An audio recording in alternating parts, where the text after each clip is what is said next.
Galatoom ulfaadhu mangistiiti.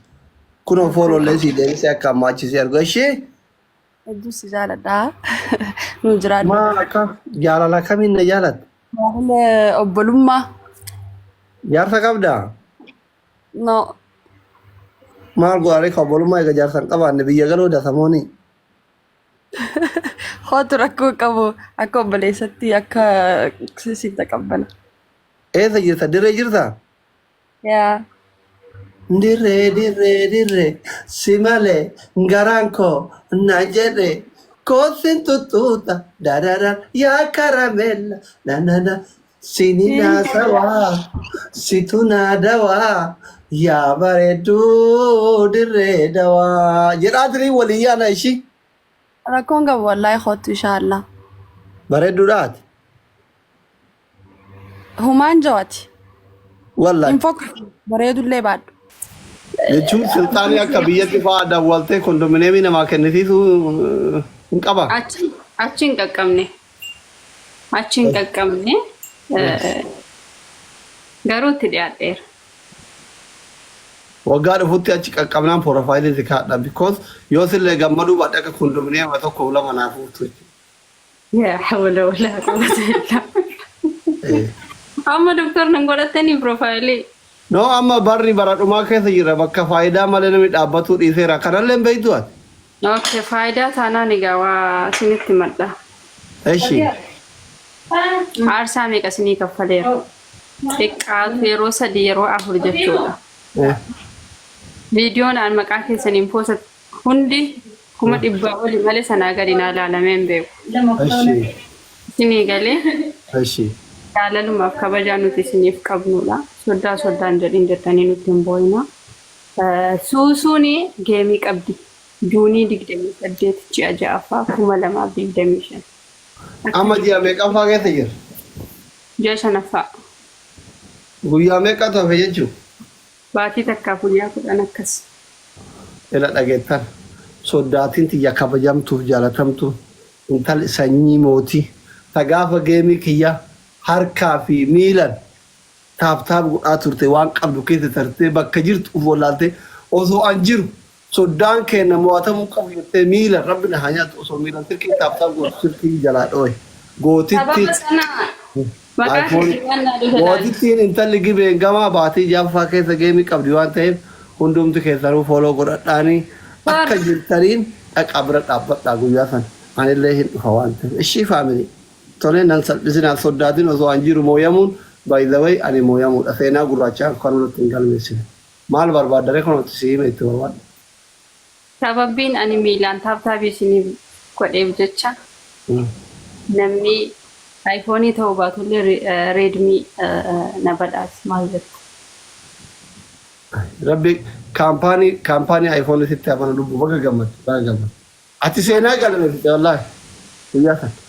Ansi maatana wallaalee barati numatammaan akkanatti sirkii lukaan taaptaap gootuun jedhee feesbuuk irratti poosti godhee gaaf kan ture biyyaatti ergee fuula keessaa nama laaluu kophatti hin sarfadha beeyta amma. No anamma asirratti haasa'e mana keessatti dubartii lafarratti ijaan ol jedhee laalu viidiyoo dubartii kana laaluu sarfadha maaliif beeyta osoo tasaan viidiyoo laalu osoo tasaa naartiin natti dhuftee hoo jedhaa.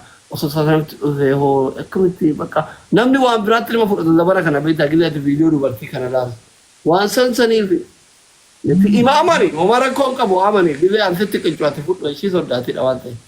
Dhugaanuu nama gaariidha akka namaa asirratti haasa'u miti erga achi keessatti isheen natti dhufteettanii sodaattanii mimillataa waa laaltan ta'eeti dhugaanuu. Ni galee kennaa. Eenyu wajjin taphatu edda? Wallahi intaloo Eertiraa diriirstu fide asliim xayyoon jabduudha wallahi. Fannaati mee yoo Soddaatina isiitu iyyuu miilan taaptaap godhee hamilee na tokko jedhanii isitti fidan bakka rabbi nu baasu malee duuti. Wallahi Eertiraa sanuu jabdu hin beektaani waan nabbar imtibbaala. Alaaqim. Hin beektaa. Eenyuun? Wanni agwaamu maal jedhamti filaansi. Eshi.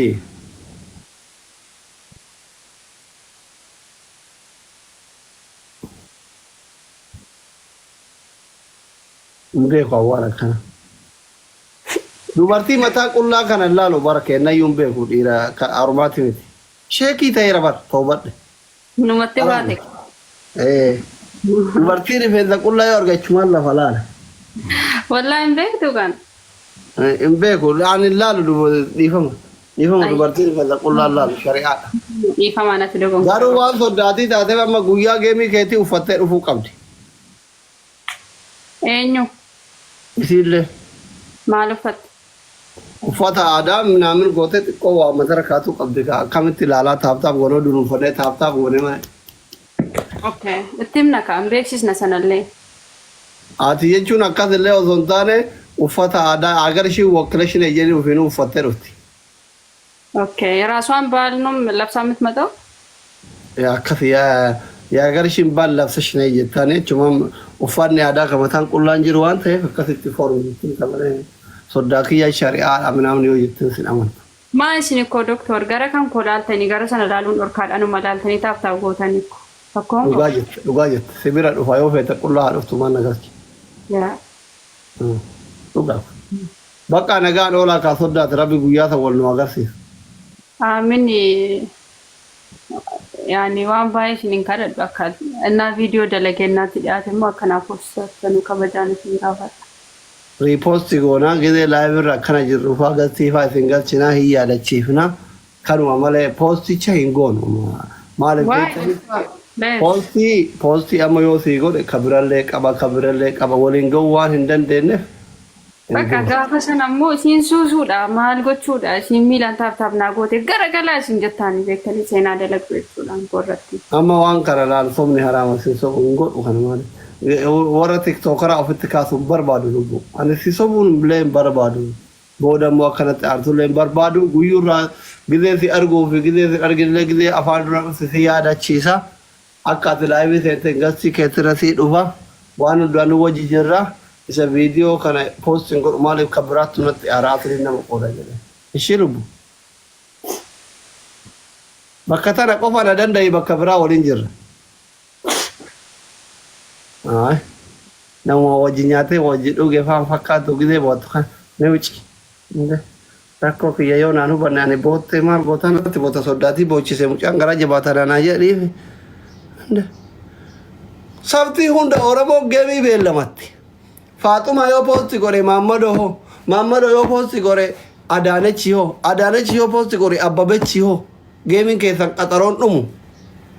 Bakka meeqatti ani guyyuurraa geema keessan beeyta jechuudha dalagaa idilee kiyyaa dhaabe uummata kiyya warra kolfa barbaadu dhiise hin balleesse amma.